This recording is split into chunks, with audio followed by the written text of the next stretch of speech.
네, 매년 8월 11일은 YH무역의 부당한 회사 폐업 조치에 항의하다가 목숨을 잃은 김경숙 열사의 기일입니다. 오늘 그 42주기 추모 행사가 열렸는데요. 추모 행사 관련해서 자세한 이야기 들어보고자 김경숙 열사 기념사업회 최순영 대표님 화상으로 모셔봤습니다. 대표님 안녕하세요.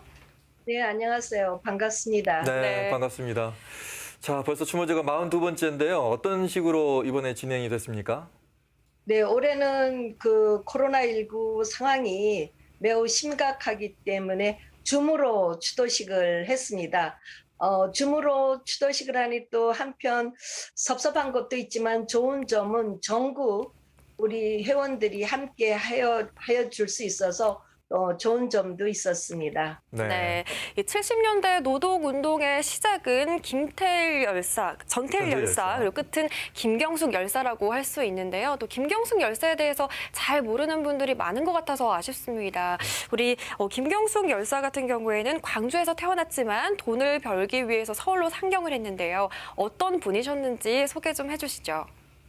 네, 김경숙 열사는 광주 동구에서 태어났습니다. 그리고 YH에 들어오는 거는 76년도에 들어왔고요. 그 전에는 여러 어려운 공장에 전전하다가 YH에 들어오게 되었습니다.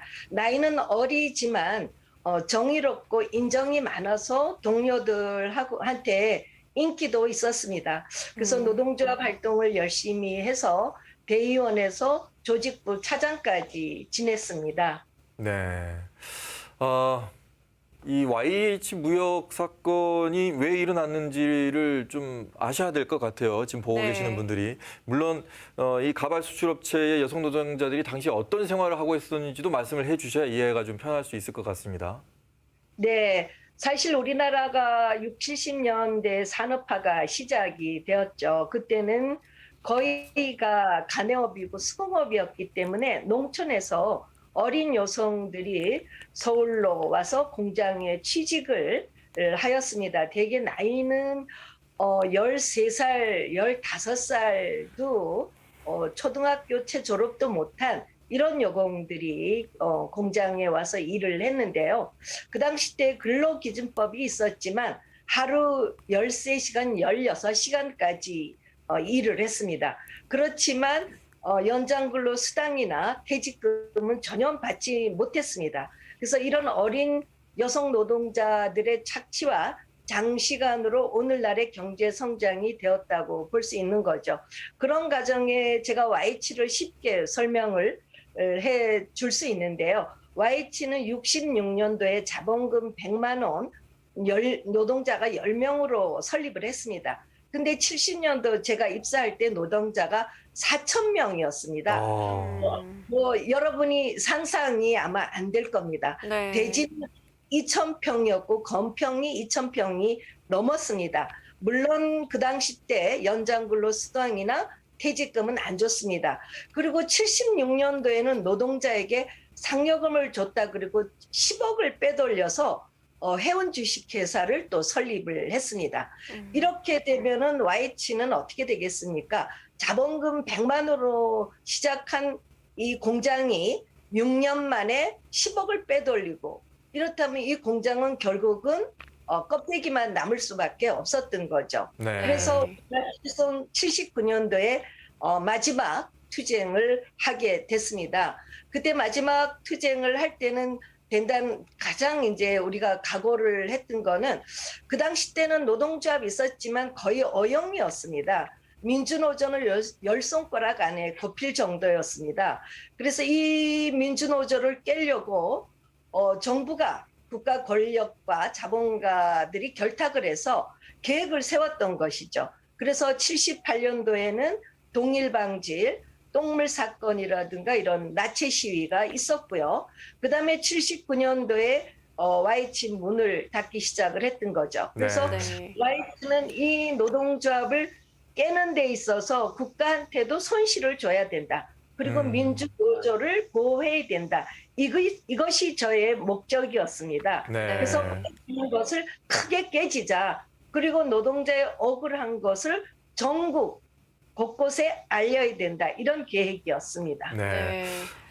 당시에 김경수 열사의 사인도 은폐를 하려고 했었거든요. 그 사인은 이제 밝혀졌습니까? 그렇죠. 그 당시 때 언론에 보도되기는 마치 우리가 무슨 투신조, 자살조 이렇게 해서 배후 조정이 있는 것처럼 보도를 했습니다. 그래서 김경숙 열사도 동맥을 끊고 투신을 했다. 이렇게 이제 언론에 보도가 되었습니다. 그렇지만 2008년도에 과거사 진성 김영의원에서 타살로 밝혀졌습니다. 네, 이 김경숙 열사가 현재 여성 노동자들에게 갖는 의미도 클 것 같은데요. 어떤 의미가 있을까요? 그렇죠. 70년대에 좀 전에 말씀하셨듯이 전태일 열사가 근로기준법을 지키라고 몸에 불을 살라서 진짜 많은 제야와 학생들이 관심을 가졌다면 김경숙 열사가 79년도에 억울하게 죽음으로써 80년대를 이어주는 역할을 했죠. 그리고 18년 동안의 유신 독재 정권을 무너뜨리는 도화선이 되기도 했습니다.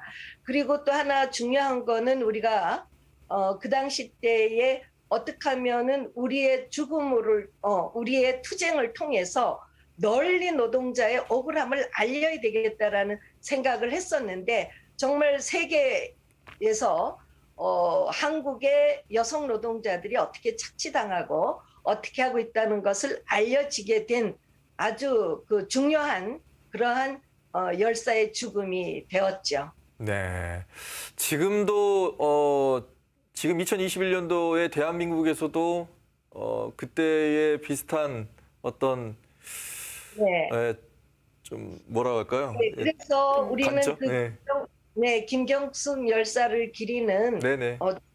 추모사협회와 또 그 김경숙 상을 제정해서 네네. 해마다 우리가 상을 줍니다. 그것은 이 땅에 아직까지 비정규직 여성 노동자들이 투쟁을 하고 있거든요. 어려운 투쟁을 하고 있습니다. 그래서 이런 투쟁을 우리가 지원하는 의미에서 1년에 한 번씩 상을 주는데 올해가 8회째입니다.